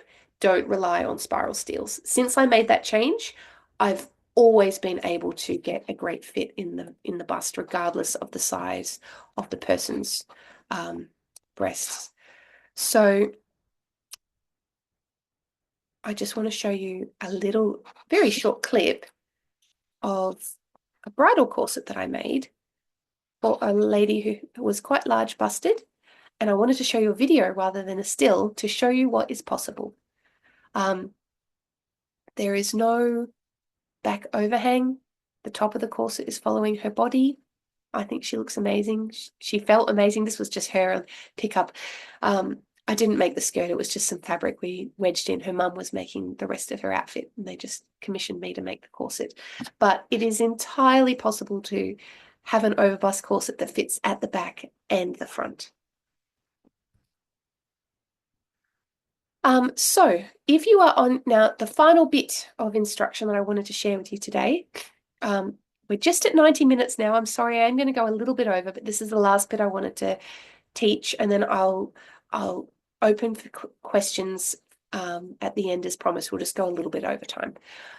So if you are on your own, you need to be patient, and you need to give yourself lots and lots of time to do this, and probably do it over several fittings, because it is a workout. And if you have mobility issues and you struggle to lace yourself up, it's going to tire your arms and it's going to be tiring. So just be kind to yourself and give yourself heaps of time, and don't try and do everything in one go. The techniques are the same as what I've already explained, but how you'll manage this on your own is you'll need a mirror, and it's really helpful as well if you could set up, if you have a smartphone with a camera, if you can set that up at a good height at the back and don't take photos, but record videos, so that you can stand in front of the camera, record a clip, moving a little bit from side to side, then get your phone, pick it up, and then kind of usually most smartphones let you zoom in on a video, you can kind of start to see, okay, it's digging in the most here, and you can kind of get an idea of what seams might need to be adjusted and things like that. Video is your best friend in helping to see what's going on at the back for yourself, because if you are looking over your shoulder or careening around, it's changing how the corset's sitting. So you want to be in your natural position. I've actually done a whole video on this thing for my upcoming course. But I haven't edited all the different clips together yet, so I can't show that to you today. I'm so sorry, but it does exist. I have filmed it so people can see. But for today, I just have to use my voice and some text points, I'm afraid. But hopefully, it's still helpful. Um, to work out, to kind of give you an idea of how much you might need to add, you can lace your corset into a V shape. I know I told you not to do that, but lace it into a V shape, stand in front of your video camera again, and if you can, with one arm, maybe hold a ruler or something, kind of try and get an idea of how much that gap is at the top. Um, you use a measuring tape and wrap that around your body, and then stand in front of the video so that you can see the numbers. Then lace it up properly so the lacing gap is parallel and measure it again and then calculate the difference. And you might work out, oh, there's like a 10 centimeter difference between the two. That means I need to add maybe 5 centimeters to each side of the back of the corset. Won't necessarily be perfect because once you've slashed the seams and started inserting the fabric, the shapes might change and the quantity might be a bit different, but it should give you a starting guide, and maybe save you one extra try on. So review your video footage, identify where you need to insert the fabric, like what seam is kind of lying in the middle of the most of the overspill. Take the corset off or unlace it and just spin it round to the front so you can look down and actually see the seams. You don't necessarily have to take it completely off, but you do need to completely loosen it so that you can access everything. Slash the seams on both sides where you've identified you need the space. Put the corset back on, lace it up so the lacing gap is parallel. Record on the video, see if you've slashed it far enough or if you need to go further, etc., etc. Try it on again, correct. Like there's a lot of toing and froing, a lot of trying it on, spinning it around, taking it off, slashing. It might take you a few goes to kind of get those slashes as far down as your body needs them, but it is worth doing it in stages, because if you go too far, like from the onset, then it's just going to make it even harder to pin everything in place. So it's worth the effort, I promise, but I just want to acknowledge that it is a lot of effort. Once you've got the slashes the right length, take the corset off or spin it round to the front and insert those bits of fabric. Now, because the corset's loose or it's on the table, you don't need to worry about lifting your arms up or down or anything. I want you to just pin those wedges in an approximation of how much you think you need. So the example before was you need, your calculations determined you might need 5 centimeters on each side. Insert a 5 centimeter wedge at the top that disappears down to nothing, like a triangle kind of shape. Pin it in place, try it back on, and then adjust as needed. You add more, you change the shape of it. You take, maybe you've added too much and you need to take a little bit away. You just try it on, take it off, adjust, try it on, and you keep doing that until you're satisfied with the fit. And once you've got the shape right, using your video or your camera again, record the back, and then try, and as you, with the corset in front of you, reviewing your footage, try and draw the line where you think it needs to be based on your video, and then try it back on and record a video again, and that will help you determine if you're getting the line straight. These kind of adjustments are always easier if you've got someone else to help you, but that's not possible for all of us. Don't know if there are any other late night sewers amongst us here, but I like, because I've got two small kids, if I want to do some sewing, it often has to be quite late at night when they're asleep. And often that means my partner's gone to sleep too. So I don't have anyone to help me. And if I need, if I want to do things myself, like that's just kind of what I need to do. But using your camera phone, if you have one, or a camera of some kind, something that can record video over photos will really help. And then, once you're happy with the shape, you can transfer those changes to your pattern, and then you would be able to make up the corset. Now, you could do this same method that I've just described if it's for a finished corset that you're going to be adding a gore in. You can still do that yourself. It's the same theory. It's just you wouldn't be transferring the changes to a pattern. You'd just be stitching the gore like I explained before. Okay, so that's the end of my presentation for today. I'm going to open up for questions I'm a little bit over time, so I'll get through as many questions as I can in 10 minutes because I did tell everyone that would be 90 minutes and we're already at 100 minutes. But hopefully you don't mind deep diving into corset fit nerdery with me. It's a topic I could talk on forever. So just quickly how I want the Q&As to kind of work so I can get through as many questions as I can. Please, can we stay on topic? So what I mean is ask any questions relating to what we've covered in the workshop today. If you've got any questions about any other fitting issues, we're not going to have time to answer them today. I promise that I've addressed every other fitting issue that I can in my upcoming course, but there just isn't time today with this deep dive into this one particular issue. Be brave if you're the sort of person who doesn't normally ask questions because you feel a little bit shy. Please know that I would never laugh at your question.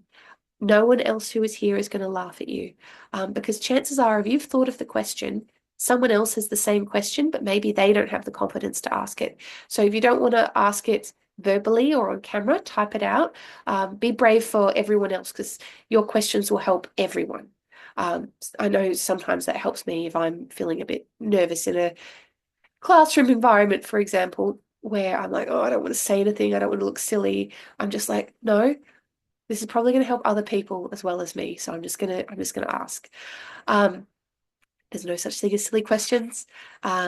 The way you can ask your questions is you can type your questions in the chat, or if you would like to appear on camera and ask me via video or even just with your voice if you don't want your camera on, use the raise hand function and I'll track you down and I'll invite you to come on screen and talk with me. So yeah, thank you for your attention. And just as a reminder, if you do want to ask me live, like, with your voice or your video of yourself, that I am recording this workshop, so you will appear in the recording. So that just a heads up, if you don't want to appear in the recording in any way, then just type your question instead. Okay. Okay, so we have a couple of raised hands. Okay, let's see where you are. Just trying to find you. Okay, we've got 3. Okay, I'm going to go with who appears first on my screen. I don't know who raised them first, but I'll get to all 3 of you, I promise. Megan Winder, I've just sent you a request to unmute. Hopefully. Can you hear me? Yes, I can hear you. Hello. Thanks for joining me. Hi. Hi. Well, thanks for having all of us. You're welcome. I hope it was helpful. It has been. What So is your my question? question is, what if you get the My question is, what if you get the opposite effect, and it's not so much the upper back, but your hip stick out more. Like your hip is digging. Like it seems to gather more at the hip. Yeah, Saying like more into your. it's digging in and kind of causing like a hip Yeah. muffin. Exactly the same thing, but down the bottom. So everything, Okay. the triangles are all that way. It will just look the other way, but use the same technique to make it bigger where it needs to be bigger. Does that make sense? Okay. Yeah. I mean, I know yeah. But yeah, you can use the same techniques that I've described, but just for the lower half of your body. So it will be kind of like mirrored. Okay. I just wasn't 100% sure, so I was like, I should clarify on that one. No, that's fine. Thank you. Thanks for your question. Okay.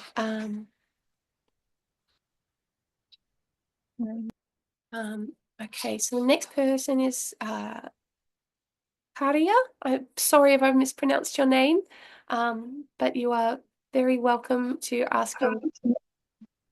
Hi, Hello, it's Kaya, but I don't Karia. expect you to know that. Um, Thank you. Speaking of asymmetry, what if you have like one breast that is like 2 cup sizes bigger? Um, so that would be up to wearer's preference. You can either pad out the smaller breast so that you add padding to one side so that they appear even in size, or you can just embrace your asymmetry and fit each side of the body separately. And there's no right way to do it. It depends on what the wearer likes, because everyone has their own ways that they like to see themselves and present themselves. So it is possible to fit a left and a right side, but you'd need to have a left side of the pattern and a right side of the pattern. Does that make sense? And so that just means a lot more cutting. So instead of, say, cutting out half the body's worth of pattern as pairs, everything gets cut out as one piece because you've got it, each side is different. Does that make sense? Yeah, that makes sense. Basically, you're saying that the mock-up process is going to be more important and possibly a little bit more, how shall I put it, hands-on, Yes, and intensive. yeah, it'll take a bit longer, and you'll probably need to do more mock-ups. If it makes you feel better, when I'm doing a bridal corset, I usually do 4 to 5 mock-ups per bride. But that's Okay. how I get my corsets looking nice, because I spend the time doing the mock-ups. And some of the brides have asymmetries and some of them don't. But it's the difference between a corset that looks all right and a corset that looks really good is how long you spend in the fitting stage. Because Mhm. if you've got beautiful fabric and beautiful stitching, doesn't really matter if it's not fitting nicely. But you can kind of get away with rough stitching and maybe not as nice fabric if the fit's amazing, because the person's going to look more amazing in it because it's fitting their body, right? At least in my opinion. Fitting perfect fit isn't so important. Well, you can get away with it if you're planning all this 3D embellishment that's going to kind of completely disguise any issues. But if you're going to really see the shape, then spending a lot of time on the fitting is important. I was lucky to attend a presentation by Mr. Pearl. He's one of the world's best corset makers that no one's ever really seen, but I got to meet him once at a conference, and he was talking about one of the corsets he'd made for a Terry Mugler fashion show, and he did 20 mock-ups. So what it's like, and everyone's mind was just like, we all thought he was just amazing, but like he is amazing, but anyone else can achieve that Because amazingness too. You just need to invest time in mock-ups, because Mhm. the more time you invest in the mock-up, the better your end result will be. So make friends with mock-ups. Okay. Yeah. Thank you for that. You're welcome. Thanks for being here. Okay. I am going to go to now there's a couple more hands raised. I'm going to go to the chat for a little bit just so that people aren't neglected in the chat. And then I'll come back and do a couple more on screen. Heads up, everyone, you might get to meet my baby. I can hear my baby crying in the background, and his dad is doing his best to settle him, but he might just need his mum. So I might end up answering questions with a baby. Okay. Yeah. Wow, there is a lot of chat. Sorry, it's hard to keep my eye on the chat and do the presenting at the same time. I kind of need to be 2 people. Let's see.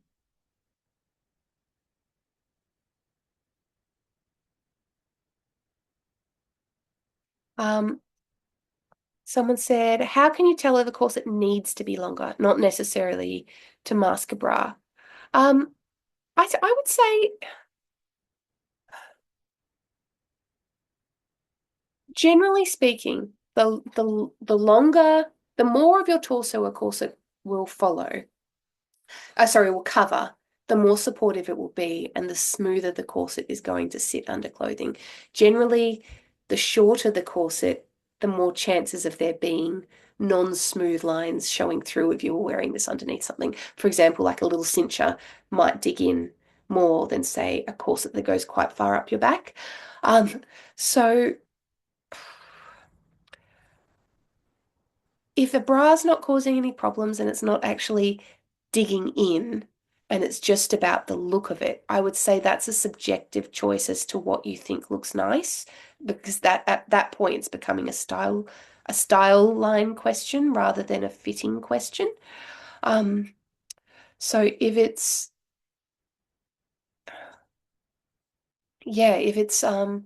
not causing any flesh displacement or any overhang, and there's no problem with the bra, then it probably doesn't need to be any longer or any higher. But if it is causing flesh displacement and you've already slashed and spread the panels, and it's still kind of just maybe just not flowing from the back of your body right down to the waist of the corset, like there isn't just a nice smooth line, then maybe that's an indication that you need to raise up the height a little bit to help create a smoother line. Does that make sense? It's it's a hard one to say without seeing pictures. I wish I had a bunch of pictures, but maybe I'll have to do a part 2 of this workshop and get everyone to email me in their pictures of their mock-ups, and I can be like, oh, I do this and this and this, and that's why. I think I need a picture for that one. Oh, there's lots of thank yous, so you're welcome. Thank you for being here. Let's see. Can you calculate extra space in any way without a mock-up? Yes, to a degree, but you always need to do a mock-up, because unless you're very experienced in wearing a corset and you know exactly how your body reacts to being corseted, no amount of measuring can really, and checking patterns and checking measurements can really make up for how a corset's actually going to sit on your body, because depending on the type of flesh you have, and what I mean by type is it's not quantity, it's like some people have very dense flesh types, like where things don't really move around, they're quite solid and firm, and other people are very soft and malleable, and their skin or their flesh will move around. Sometimes when you are in a corset, some people squish in and up, some people squish in and down, some people squish in and up and down. And it depends, if you've been through, if your weight has fluctuated a lot over the years, you might have excess skin, so it might not even be your flesh, it might just be like excess skin gets moved around. There's so many factors that go into it. But I would always need, say, the back section of my corsets, at least for me, to measure a bit more than my actual body measurement. But that's for me. And it will take a bit of experimenting and testing for you to work out how much and what kind of shape you generally need to be going for like how much to add. But it definitely wouldn't hurt to say, if you're fitting an underbust corset, take your underbust measurement and compare that to the pattern you're about to make. And if the pattern is smaller than your measurement, I would add on some extra room, maybe at the back of those panels before you even mocked it up, and at least get them matching and being the same measurement. You could even add a bit extra, because it's generally easier to pinch away extra fabric than it is trying to insert extra. To make it smaller is easier rather than trying to make it bigger. But at the very least, you should be aiming for the pattern to be the same measurement as you, but don't be disheartened if that still ends up being too small on your body because of the way your flesh moves around. Like anything, with more experience, you'll just kind of get a sense for what works for your body. But hopefully that pushes you in the right direction.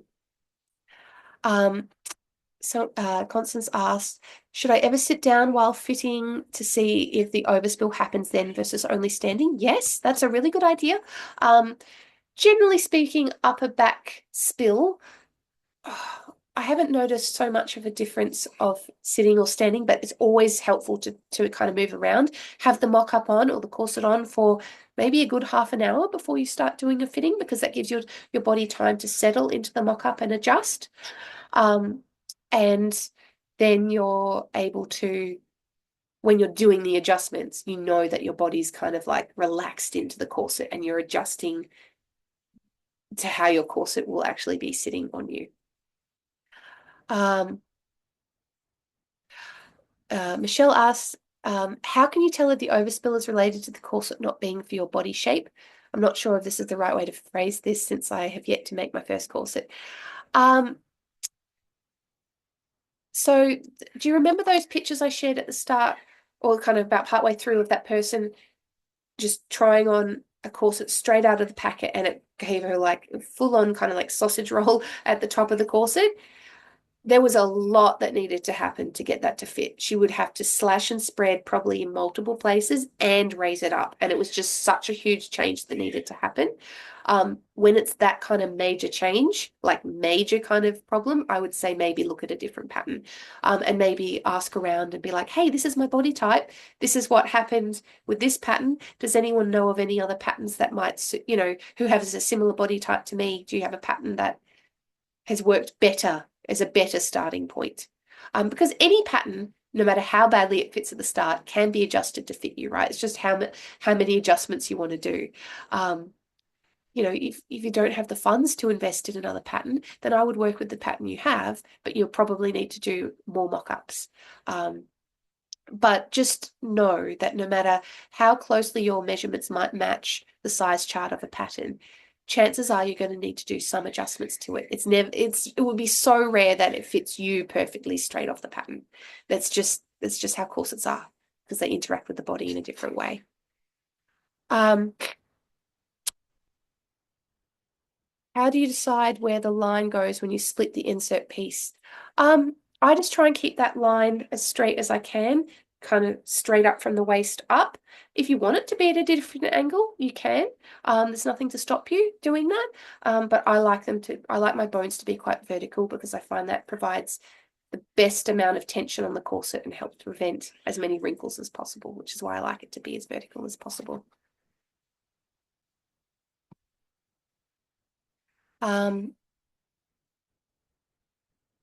Okay. When slashing and inserting the fabric panel, do we fold back the seam allowance or just make a note to add seam allowance in the paper pattern? Do whatever the fabric wants to do in that moment, whatever feels easiest. Because when you've inserted that fabric wedge, it doesn't have seam allowance included in that section anyway. So what I would normally do is, where you've drawn that line where it's going to continue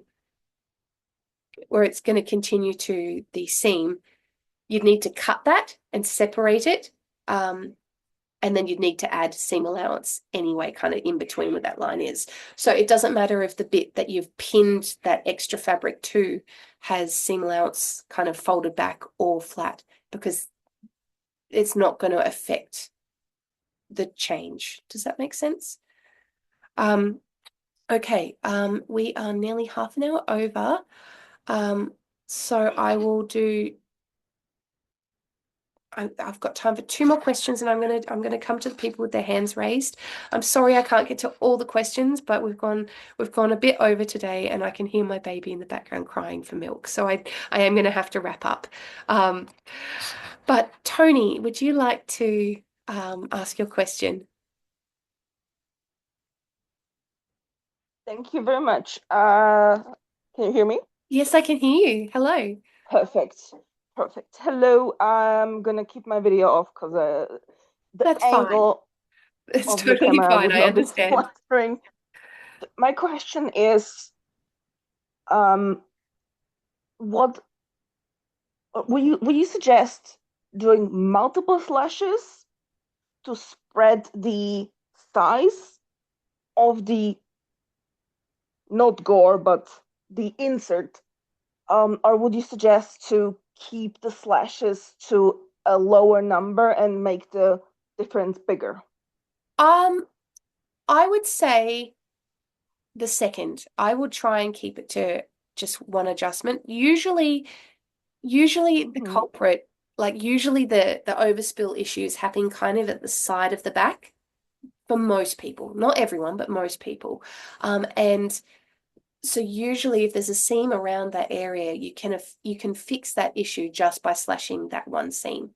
But I would say if you've got a full-on, like kind of like sausagey overhang happening, you might need to spread that around a bit more. Like if you know that spread was going to be like 10 centimeters per side, I'd say maybe divide that between a couple of slashes. But maybe I've seen slashes work up to like 7 centimeters is probably the most I've done in one spot, and the end results look good. It didn't look like they had a weird bulge in one spot on their body or anything. But I would, yeah, I'd aim for one on each side. But if it's just causing a weird back shape, like it's starting to maybe look like you've got back boobs or something, or it's moving the flesh into a weird kind of pointy shape, then I would start slashing other seams. But for the most part, you should be able to get away with just one seam. That's what I would aim for. Cool. Thank you so much. And bon appetit to your baby. Oh, thank you. And Jay Bear, if you would like to ask your question, you're welcome to. Hi, how are you? I'm good, thank you. Thanks for being here. Thank you.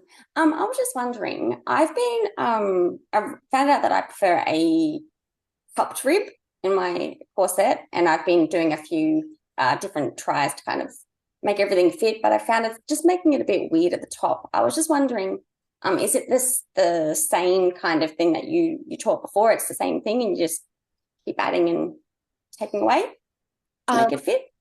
Like to give it a different shape, to get it to sit. Yeah. So I found when I made I've made it fit like in a cupped shape, but the top of it was Is it kind flaring a bit. So I tried to take that away, but now it's a bit of an odd shape. I was just wondering, is it kind of like it's Is- almost is like it- it's tight at the top and it's like flaring out the ribs and then going back in? yeah, Yeah, so maybe you need to take a little bit away, like just take a little bit of that cup away. Not a lot, because I'm guessing if you like, because when you do a cupped rib shape, that can because some people's ribs don't move in a corset, and you need Yeah. a cup shape, or it is because you just want to create a more extreme kind of cinched look by like flaring it out. But if your body will allow it, I would suggest removing a little bit of that lower rib curve if it's comfortable to do so. You should be able to do just a little bit, and just try a little bit at a time. And like you'd be surprised how much millimeters can change the silhouette, like millimeters at a time rather than like centimeters at a time. So I would do just a couple of millimeters, maybe on one or two seams on each side, try it on and see how that feels. And then just go a teeny bit at a time until you arrive at a rib shape you like that's still comfortable. Because if you go in too extreme at the start, it's going to, like, I don't want you to hurt yourself if you've got immobile ribs. Yeah. If that makes sense. But as long as it's not digging in the upper back, like, it is, that cupped rib shape is just kind of a funny shape sometimes, like depending on how much cuppage you've got. So I guess it's just a matter of playing around until you come up with a cupped shape that you like the look of. Because there's no right or wrong way to do it. It's what you like the look of. Does that make sense? Awesome.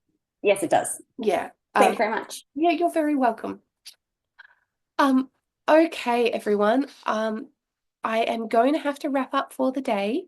It has been so fun geeking out with you all. I just wanted to thank you all for your time and for being here. It's been really fun, actually getting to nerd out a bit with fellow corset makers and wearers for a while. It's been nice to turn off my mum brain for a little bit and turn on my corset brain again. So thank you. I mentioned before, I kind of mentioned in passing a little bit that I've been working on an online course. This isn't a sales pitch or anything like that, but I just wanted to let you know if that's something that you're interested in. I'm going to send the email out over this coming week where I'll tell you a little bit more about that. But today I just wanted it to be about the workshop.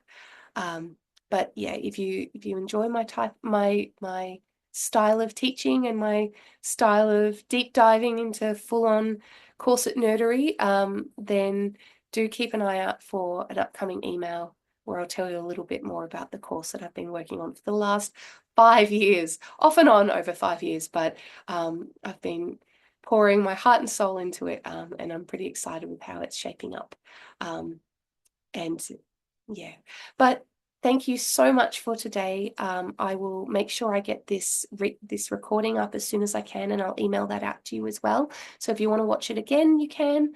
And I'll embed it on my website on a page, so you can also, if you've got any follow-up questions, or if you're watching the replay later, you can type your questions as a comment below, and I can kind of like type back some answers to you if you've got follow-up questions.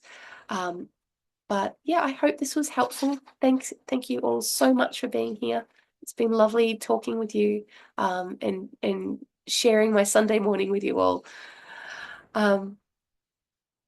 So I will say bye, and you'll hear from me soon. Okay, bye. Thanks everyone.